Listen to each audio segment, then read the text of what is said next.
सर्वांना जय भीम, जय महाराष्ट्र, जय हिंद, जय भारत. आज 9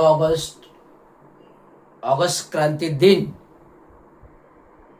या क्रांती दिनानिमित्त माझ्या सर्व 140 कोटी भारतीय जनतेला, ज्यांना स्वतंत्र मतदानाचा अधिकार प्राप्त आहे संविधानानुसार, या सर्वांना ऑगस्ट क्रांती दिनी शुभेच्छा. ज्या दिवशी देशातील क्रांतिकारी महात्मा गांधी यांनी साबरमती आश्रमातून क्विट इंडियाची घोषणा केली.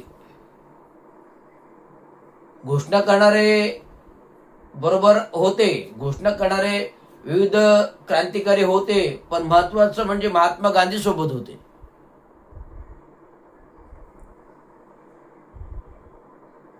दांडी यात्रा असो, मिठाचा सत्याग्रह असो,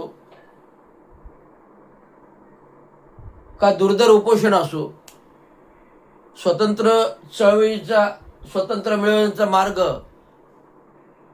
म्हणजे शांततेची क्रांती. हा सार्वभौम इतिहास हा महात्मा गांधींनी घडविला आणि आता ते देशाचे आपले महात्मा आहेत, स्वतंत्र भारताचे पितामह आहेत, ते महात्मा गांधीजी आहेत.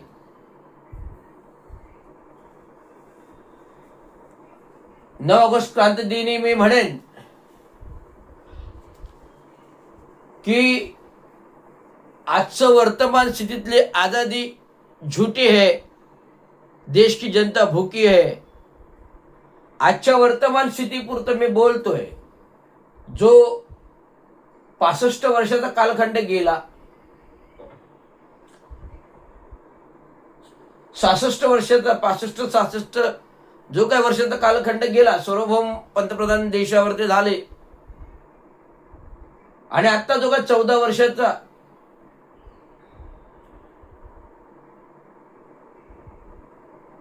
12 वर्षाचा, नॉट फॉर 14 वर्ष, 12 वर्षाचा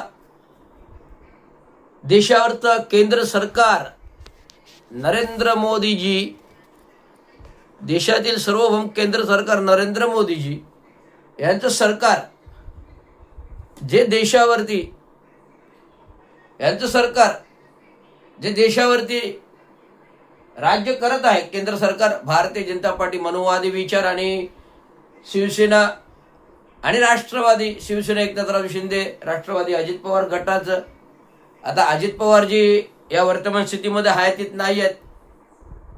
जानेवारी मध्ये भर झालं.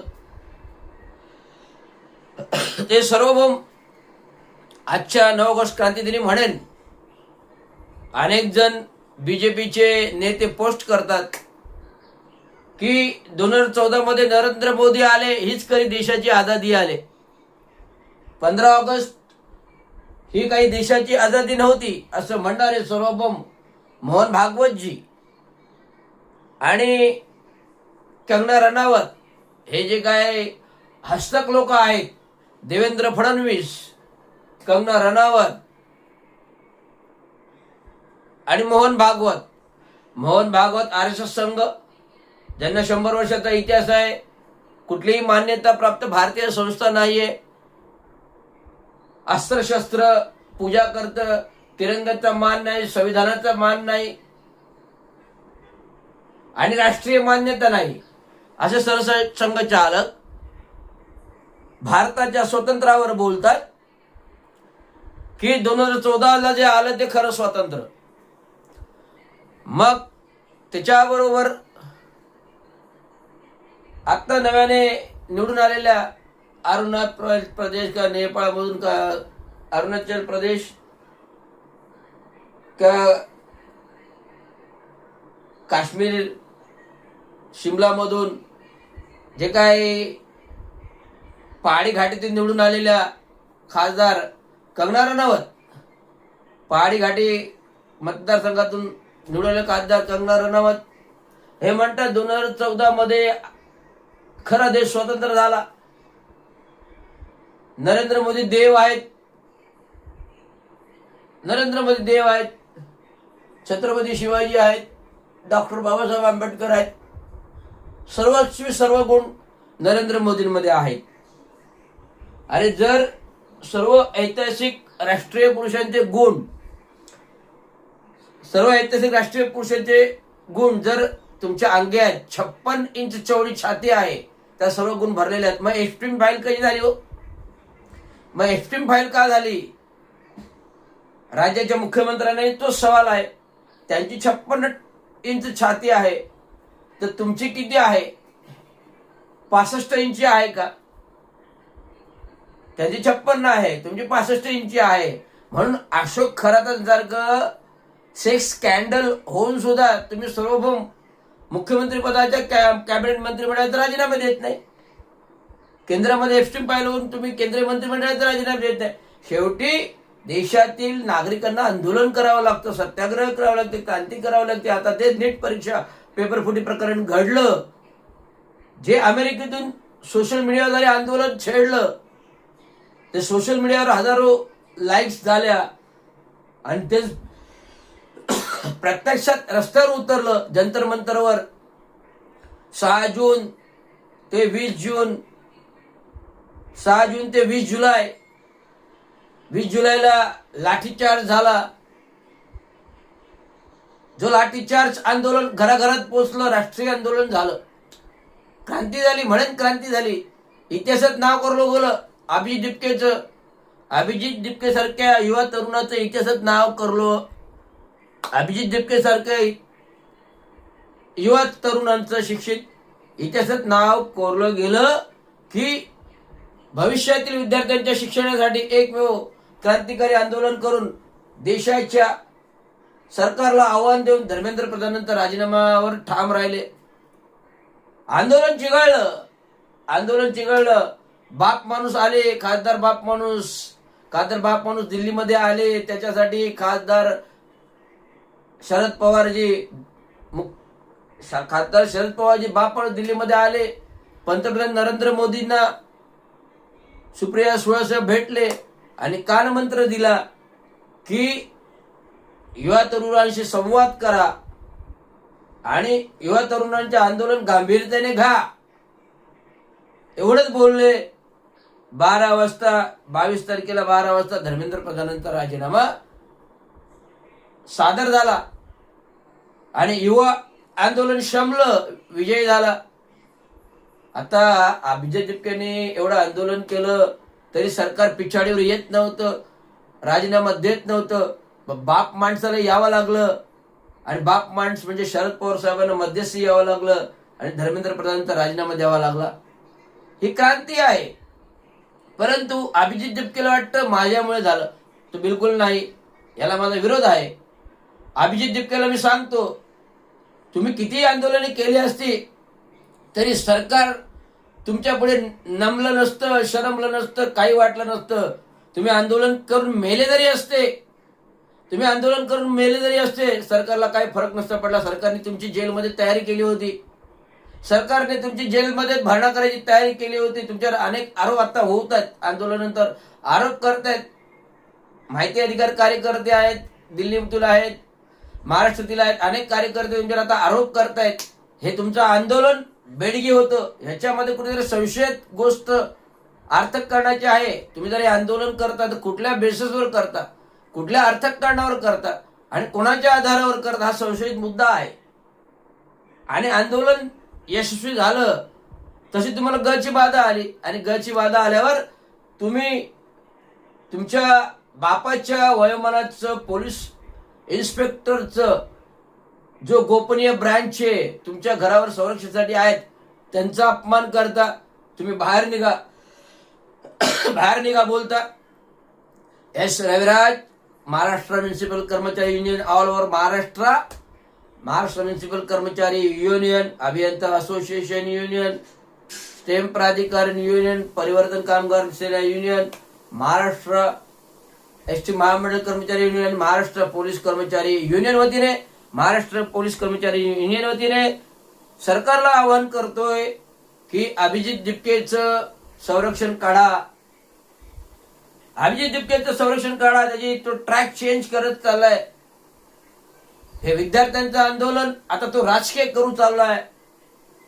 हे कदापि देशामध्ये हम करो सो कायदा चालू देणार नाही, आम्ही मोदींचं चालू देत नाही, तर अभिजित के कोण? आणि आंदोलनाचा जो का धर्मेंद्र प्रधानांचा राजीनामा झाला तो अभिजित टिपकेच्या आंदोलनामुळे नाही झाला, तर शरद पवार माणूस मिळाले म्हणून तो राजीनामा झाला. त्यात विजय अभिजित टिपकेने झाला घेतलं.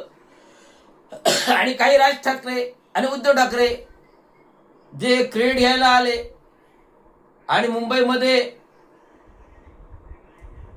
तिरंगाचा जल्लोष रविवारी काय ते 26 जुलैला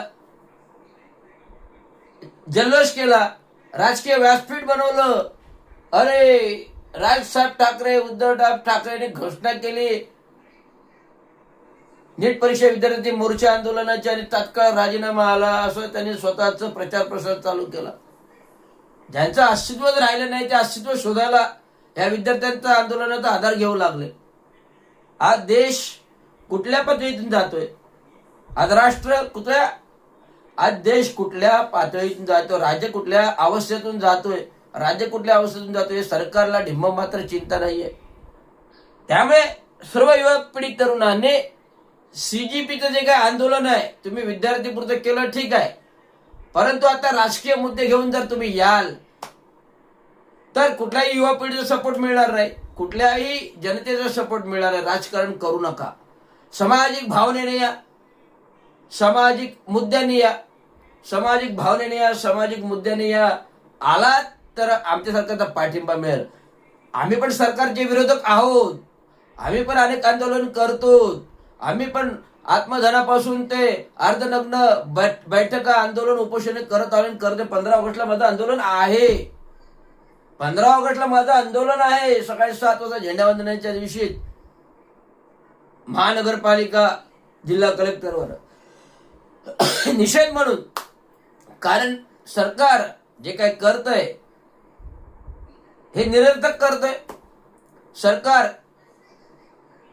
जो काही पंतप्रधान कायदा आणलाय गोरगरीब कर्मचाऱ्यांना न्याय देत नाही, कर्मचाऱ्यांचे हक्क देत नाही, कामगार कायदे मोडलीत आणतात, जात वर्गीकरण लावतात, मराठा आता उपवर्गीकरण म्हणतात, SC/STचं उपवर्गीकरण म्हणतात, जाती जातीमध्ये भांडणं लावतात, उपवर्गीकरणाची भांडणं लावतात. आता मराठ्यांचं पण भांडण चालू झालेलं आहे कारण जात प्रमाणपत्र रद्द झालेले आहेत. त्याच्यावरून जरांगे चिडलेले आहेत. जरांगे चिडले म्हणजे महादेव कोपला ना, जरांगे चिडले म्हणजे एक प्रकारे शंकर महादेव कोपले असं त्यांनी भासवलंय. दाखले रद्द का झाले? अरे दाखले रद्द झाले तांत्रिक मुद्दे आहेत ना. तुम्ही पूर्तता नाही केली, काही नाही खोटे फॉर्म भरले, काही नाही पूर्तता नाही केली, वंशव्यवहार नाही चुकीचे दिले, मग फॉर्म ते रद्द होणार ना. केवळ 4 दाखले दाखवून हे होत नसतं. तुमचं काय आहे ते लिखित शासनाला कळवा ना. सेवा नियोजन मंत्री आहेत संजयजी शिरसाट आणि जात पडताळणी जी काही समिती नेमली आहे विखे पाटील आहेत, बावनकुळे आहेत आणि उदय सामंत आहेत. त्यांना द्या तुमचे लिखित पत्र, काय आक्षेप असेल ते. लगेच आंदोलन छेडू नका. तुमच्या आंदोलनाला कोण भीक नाही घालत हो. तुम्हाला चुना लावला, मराठा आरक्षण काय तुम्हाला मिळत नाही आहे, चुना लावून मोकळं तुम्हाला सोडलंय.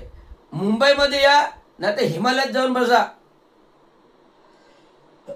तुम्ही मुंबईमध्ये आंदोलन घेऊन या नाही तर हिमालयात जाऊन बसा. सरकारने जे काही करायचं ते चुना लावायचं लावलंय. कारण आरक्षण हा मुद्दा असा आहे जे डॉक्टर बाबासाहेबांनी संविधानिक घटनेने केलेला आहे ना. त्यात कोणाला बदल करता येत नाही आणि कोणाला काय त्यांना ऍडिशन करता येत नाही ना, कोणाला त्याला रद्द करता येत नाही ना, कोणाला ऍडिशन करता येत नाही, काहीच बदल करता येत नाही. जो बिहार कोर्टने निर्णय दिला की राज्य सरकारला SC/ST OBCच्या आरक्षणमध्ये ढवळाढवळ करायचा अधिकारच नाहीये, तो केंद्राचा अधिकार आहे. मग केंद्र सार्वभौम सत्तेमध्ये जो बहुमताने निर्णय घेईल, जेव्हा राष्ट्रपती देईल तेव्हा याच्यावर निर्णय होईल ना. आणि कोर्टाने मराठ्यांचं आरक्षण तर सर्वस्वी झिडकारलेलं आहे, ते मागासले पण सिद्ध करू शकत नाही.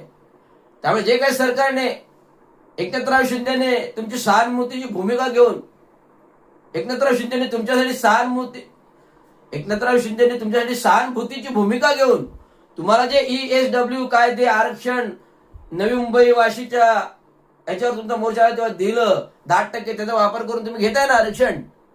मग आता नवीन मुद्दा काय, जो सप्टेंबरच्या 25ला गणपती उत्सवामध्ये तुम्ही 4 दिवस परवानगी न घेता आंदोलन केलं. मग विखे पाटील, बावनकुळे, उदय सामंत समिती तुम्हाला भेटली ना, निर्णय GR दिला ना तुम्हाला. GR हा आहे की मराठ्यांना प्युअरली आरक्षण नाही दिलं तर तो कुणबी मराठी दाखल्यात प्रमाणित करण्यासाठी तो GR होता. आणि ज्यांनी आंदोलन करताना त्यांना गुन्हे झाले ते गुन्हे रद्द करायचा होता. जे मृत पावले त्यांना भरपाई होती. आणि हैदराबाद आणि सातारा गॅझेट तपासून त्या पद्धतीने आरक्षण करायचं होतं, पण ते काय सक्सेसफुली झालं नाहीये, केवळ गुळ लावला. त्यामुळे आता ते चवतळलेले आहेत, तांडव नृत्य करत आहेत. महादेव तांडव नृत्य करतायत. महादेव तांडव नृत्य करताय अशा प्रकारे जरांगे पाटील आता नृत्य करायला लागले, कारण त्याचे दाखले रद्द झाले. त्याचे दाखले रद्द झाले म्हणून ते जरांगे पाटील महादेवासारखे तांडव नृत्य करतात आणि तांडव नृत्य करून आता ते परत मराठी जागृत करतात. सांगतोय तुम्ही मुंबईमध्ये या नाही तर हिमालयामध्ये तांडव नृत्य करायला जा, तुम्हाला स्वतंत्र मराठा आरक्षण मिळणारच नाहीये. ही काय दगडावरची रेग आहे. आणि जे काय दिले संविधानाने ते समाधानपूर्वक मानून घ्या. जे काय संविधानाने दिले ते समाधानपूर्वक मानून घ्या. आज देशाची अवस्था दुर्धर आहे आर्थिकदृष्ट्या. राज्याकडे पैसा नाहीये आणि केंद्र काही राज्याला पैसे देत नाहीये. राज्याकडे पैसा नाहीये आणि केंद्र राज्याला पैसे देत नाही. आम्ही रोखे घेतो, कर्ज रोखे घेतो आम्ही, कर्ज रोखे घेऊन ते सरकार चालवतो. जे महाराष्ट्रामध्ये अवस्था आहे ती ग्रामपंचायत, नगर परिषद, नगरपालिका आणि महानगरपालिकेमध्ये अवस्था आहे. आमच्या ठाणे महानगरपालिकेतून कर्ज रोखे काढले नाही 400 कोटी. आता 400 कोटी तर कर्ज रोखे कोणाच्या बापाला पुरणार आहे तो? 200 400 कोटी कोणाला पडणार? 10,000 कोटीची कामं चालू आहेत बाहेर टेंडर काढून. सरकारने आधीच ऍडव्हान्स मध्ये पैसे घेतले, टक्के घेतले, सगळं घेऊन कामं चालू केले आणि कामांचे पैसे द्यायला, बिलं द्यायला पैसे नाही. मग 400 कोटीचं कर्ज रोखे कोसं पुरणार? 350 कोटीचं ऑडिट आहे. 2265 कोटी गटर पायवाटप केले, ते गटर पायवाटप कामच जागेवर नाही. म्हणजे जे जुने 10 वर्षापूर्वी केलेली कामांचे खोटे प्रस्ताव बनवले, नव्याने मंजूर केले आणि बिले काढले ते 2265 कोटी. 3 वर्षात 10,000 कोटीची कामं, त्याचा लेखाजोखा नाही, ऑडिट नाही. आणि 2943 कामांचं जे प्रशासकीय ठराव झालेत महासभा, त्याचा लेखाजोखा नाही. महासभेमध्ये कोणी उत्तर देत नाही. स्टँडिंग कमिटी होत नाही. स्वीकृत सदस्य ज्यानुसार घेतले जात नाही. आणि आता नुकत्या प्रभाग समितीच्या नियुक्त्या झाल्या. हा रवींद्र शिंदे धुरंधर आवाज उठवतो. लोकशाहीचा भोगता आहे, संविधानाचा भोगता आहे, कायद्याचा भोगता आहे. जे त्याला पटतं तेच करतो म्हणून हा आवाज उठवतो. माझ्या बाबांचा प्रस्ताव 2014 मध्ये क्रिक रोडला नामकरणाचा मंजूर झाला. महासभेमध्ये असलेले त्या काही नजीब मुल्ला, त्या काही असले नरेश म्हस्के, नजीब मुल्ला, संजय भोईर, मनोज शिंदे 2014 मध्ये मुद्दामून प्रस्ताव रोखून धरला. काही तांत्रिक मुद्दा नाही, काही आक्षेप नाही, ठराव रोखून धरला. आता ह्या गोष्टीला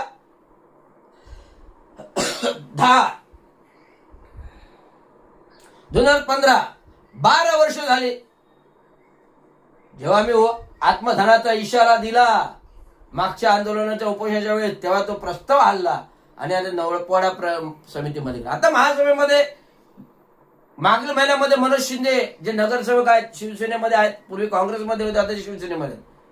साहेब, तुमच्या कालावधीमध्ये तुम्ही काँग्रेसमध्ये असताना 10 वर्षापूर्वी माझ्या भावांचा प्रस्ताव तुम्ही अडकवून ठेवलाय. नाही रवी, पुढील महासभेत घेऊन ये, आपण त्याला मंजुरी देऊ. बाबांचं कार्य आहे, मोठं आहे. मग बाबांचं कार्य मोठं आहे, मग 10-12 वर्ष प्रस्ताव का रखडला? अरे दारुड्यांचे प्रस्ताव चौकाला नाव दिले. एकनाथराव शिंदे आपल्या नावाचा बोर्ड, ऍडिशनल बोर्ड गडकरीमध्ये खांब ठोकून राहतात. आता सतीश प्रधानांचा फोटो नव्हता, ते मी आंदोलन करून करून सतीश पदानंचा फोटो लावायला सांगितलं. दादोजी कोंडामध्ये चांगो शिंदेचा फोटो नाही, कारण त्यांनी जागा दिली स्टेडियमला, जागा स्टेडियम उभारला, गडकरीमध्ये नाही. आणि ज्यांच्या नवरा बायकोंची नावं येतात, ज्यांचा काही इतिहास नाही, योगदान नाही, नरेंद्र बळार सभागृह, त्याचा ठराव नाही, काय नाही, असंच नाव दिले. सिक्केपी चोर, ब्राह्मण चोरांनी असंच नाव दिले. सरकारी कार्यालय काही योगदान नाही, नरेंद्र बळाचं काहीच नाही. आणि जाहिरातीचे फुकट महापालिकेकडूनच कमाई करतो, पैसे घेतो.